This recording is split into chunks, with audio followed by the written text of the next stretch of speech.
আপনি ফেসবুক এবং ইউটিউবে কাজ করছেন এবং আপনি ভিডিও এডিটিং করছেন। ভিডিও এডিটিং এর জন্য সবচেয়ে গুরুত্বপূর্ণ যে মাধ্যম হলো সেটা হলো ক্যাপকাট।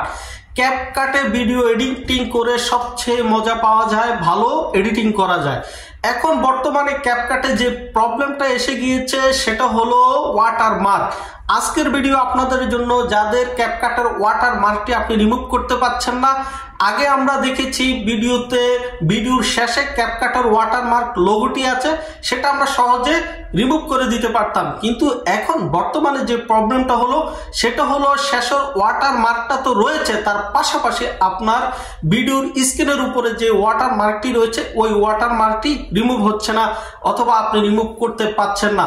আজকের এই ভিডিওর মাধ্যমে আমি আপনাকে লাইভ প্রুফ দেখিয়ে দিব কিভাবে আপনি আপনার ভিডিওর স্ক্রিনের উপর ওয়াটারমার্কটি এবং আপনার ভিডিওর শেষের ওয়াটারমার্কটি একইভাবে ভ্যানিশ করে দিতে পারবেন। অনেকে অনেক ভিডিও দেখে ফেলেছেন, এই পর্যন্ত কোনো ভিডিওতে আপনি কাজ করতে পারেন নাই, আপনার কাজ হয় নাই, অথবা অনেকে 7 দিনের জন্য রিমুভ করেছেন, এরপরে আবারও চলে আসছে। প্রিয় ভাই, আমি আপনাকে বলবো এই ভিডিওটা আপনি সম্পূর্ণভাবে দেখেন। আপনি যদি সম্পূর্ণ ভিডিও দেখেন, A to Z পর্যন্ত ভিডিও দেখেন, যদি ভিডিও আপনি কেটে ছেটে টেনে না দেখেন, আপনি মূল পয়েন্টটা আপনি হারিয়ে ফেলবেন না। মূল পয়েন্টটা যদি আপনি হারিয়ে ফেলেন তাহলে পরক্ষণে আপনি কমেন্টে এসে বলবেন, ভাই আপনি কি ভিডিও দিয়েছেন, সেটা থেকে আমি উপকৃত হই নাই। আপনি যদি আমার কোনো ভিডিওতে উপকৃত হন, আমার কাছে ভালো লাগে। আপনি যদি একটা কমেন্টে বলেন, ভাই আপনার ভিডিও থেকে উপকৃত হয়েছে, আমি এতটাই খুশি হই সেটা আপনাকে বুঝাতে পারবো না। সো আমি লাইভ প্রুফ দেখাবো, যেটা আমি নিজে করেছি ওটা ওই একইভাবে একই সিস্টেমে আপনাকে দেখাবো।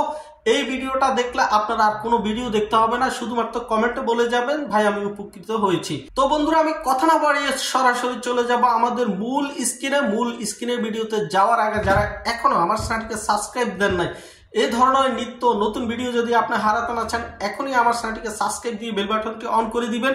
আর যারা ফেসবুক পেজ থেকে দেখছেন, পেজটিকে ফলো দিয়ে পরবর্তী ভিডিওটি কন্টিনিউ করবেন। তো চলুন ভিডিওটি শুরু করা যাক। তো বন্ধুরা, আমি চলে আসলাম আমার মোবাইল স্ক্রিনে আসার পরে আমি সর্বপ্রথম আপনাদেরকে দেখাবো এই ক্যাপকাটে যে লোগোটি শো করে আপনার পিছের শেষের লোগো এবং যে বর্তমান প্রবলেম যেটা স্ক্রিনের লোগো, এই লোগোটি দেখানোর জন্য আমি একটা ভিডিওতে চলে যাচ্ছি। ভিডিওতে যাওয়ার আগে এই যে আপনার যদি উপরে লক্ষ্য করেন, এখানে এখন নতুন করে স্ক্রিনের উপরে আপনার লোগোটি শো করছে, ওয়াটারমার্ক যে ক্যাপকাটের লোগোটি রয়েছে এই লোগো। এবং শেষে যদি আমরা যাই, ভিডিওর শেষে গেলে এই শেষে যে লোগোটা, এটা প্রথমে এই শেষের লোগোটা ছিল। সো এখন আমি আপনাদেরকে দেখাবো প্রথম যে স্ক্রিনের লোগো এবং শেষের লোগোটা আমরা কিভাবে রিমুভ করে দিব, একবারে রিমুভ করে দিব। সো আমরা সর্বপ্রথম শেষের লোগোটা রিমুভ করার জন্য এই যে ব্যাগে গিয়ে আমি ক্যাপকাটের সেটিংসে গেলাম। সেটিংসে গিয়ে এখানে দেখুন এই যে অটোমেটিক ডিফল্ট যে সেটিংসটা রয়েছে এটাকে আমরা অফ করব। এটা তো অফে ট্যাপ দিলে এই নিচে দেখুন ডিসক্রেডিটে ট্যাপ দিয়ে দিব।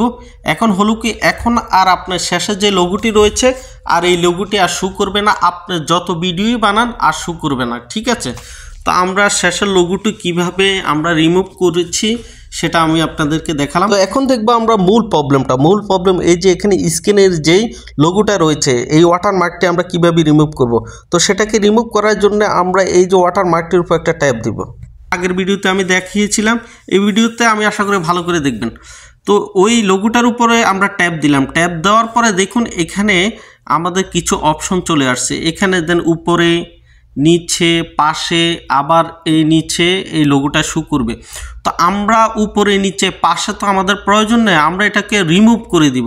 তো এটাকে রিমুভ করে দেওয়ার জন্য এই যে নিচে এই অপশনটা দেখেন হিডেন, আপনার হাইড হয়ে যাবে। এই যে এই অপশন দেখুন ফ্রি লেখা রয়েছে, এটাতে ট্যাপ দিলে এখন আমাদের দেখুন এই যে ওয়াটারমার্কটি রিমুভ হয়ে গেছে। এখন আর কিন্তু আমাদের ওয়াটারমার্কটি নেই। আপনি ভালো করে লক্ষ্য করুন, এখন কিন্তু আমাদের আর ওয়াটারমার্কটি নেই। আমাদের ভিডিওতে আর ওয়াটারমার্কটি শো করবে না। দেখুন আমি আপনাদের প্রুফ দেখাচ্ছি, দেখুন এখন আর কোনো স্ক্রিনের মাঝে ওয়াটারমার্কটি দেখা যাচ্ছে না। এখন যে এই ওয়াটারমার্কটি গেল, এটা কিন্তু আপনার একেবারে এটা কিন্তু 7 দিনের জন্য আপনার এই ওয়াটারমার্কটা রিমুভ হয়েছে। 7 দিনের জন্য ওয়াটারমার্কটি রিমুভ হয়েছে। এখন আপনি আসুন মূল পয়েন্টে আসুন। এখন আপনি এখান থেকে স্কিপ করলে হবে না, মূল পয়েন্টে আসুন। এখন 7 দিন পরে যখন আপনার এই লোগোটি আবারও পুনরায় আসবে, তখন আপনাকে যেতে হবে আপনার মোবাইলের সেটিংসে। আমি ব্যাগে আমার মোবাইলের স্ক্রিনে এসে আমার মোবাইলের সেটিংসে আমি যাব। আপনি পুরোপুরি ভিডিওটা দেখেন ভাই, আপনি ভিডিওটা মিস করবেন না। আপনি সেটিংসে যাবেন, সেটিংসে গিয়ে আপনাকে যেতে হবে অ্যাপসে। এই যে আমি এখানে আমার অ্যাপসটাতে আমি ট্যাপ করব, এই যে অ্যাপস, আপনার এখানে অ্যাপস লেখা থাকতে পারে, অ্যাপ ম্যানেজার, অ্যাপ সেটিং, যেটাই থাকুক। অ্যাপসে আমি ট্যাপ দিলাম। অ্যাপসে ট্যাপ দেওয়ার পরে আপনাকে যেতে হবে ক্যাপকাট অ্যাপসে, ক্যাপকাটে যেতে হবে। এই যে ক্যাপকাটের উপরে আমি ট্যাপ দিয়ে দিলাম। ক্যাপকাটের উপর ট্যাপ দেওয়ার পরে একটু নিচে আসেন, আসার পরে এই যে ক্যাপকাটের স্টোরেজটা দেখা যাচ্ছে, যেখানে স্টোরেজের উপরে আমি ট্যাপ দিলাম। তো স্টোরেজের উপরে ট্যাপ দেওয়ার পরে আপনি নিচে দেখুন, এখানে দেখবেন ক্লিয়ার ক্যাশ, ক্লিয়ার ডাটা। এখানে ক্লিয়ার ক্যাশ, ক্লিয়ার ডাটা আপনি দুটোই করে দিবেন। দুটোই করে দেওয়ার পরে যখন 7 দিন পরে আবার আপনার ক্যাপকাটে ওয়াটারমার্কটি শো করবে, তখন আমি এখন যেভাবে দেখেছি ঠিক এভাবে আপনি রিমুভ করে নেবেন। তাহলে এভাবে 7 দিন পর আপনি 7 দিন বাড়ি নিতে পারবেন, অর্থাৎ আপনি প্রতি 7 দিন বাড়ি নিতে পারবেন। তো বন্ধুরা, আশা করি আপনি যদি পুরোপুরি ভিডিওটা দেখেন তাহলে আপনি এখান থেকে উপকৃত হবেন। যদি আপনি উপকৃত হয়েছেন মনে করেন, ভিডিওটা শেয়ার করে আপনার অন্যান্য বন্ধুদেরকে দেখার জন্য সুযোগ করে দিবেন। দেখা হবে নতুন আরেকটি ভিডিওতে। সে পর্যন্ত সবাই ভালো থাকবেন। সবাইকে আল্লাহ হাফেজ, আসসালামু আলাইকুম।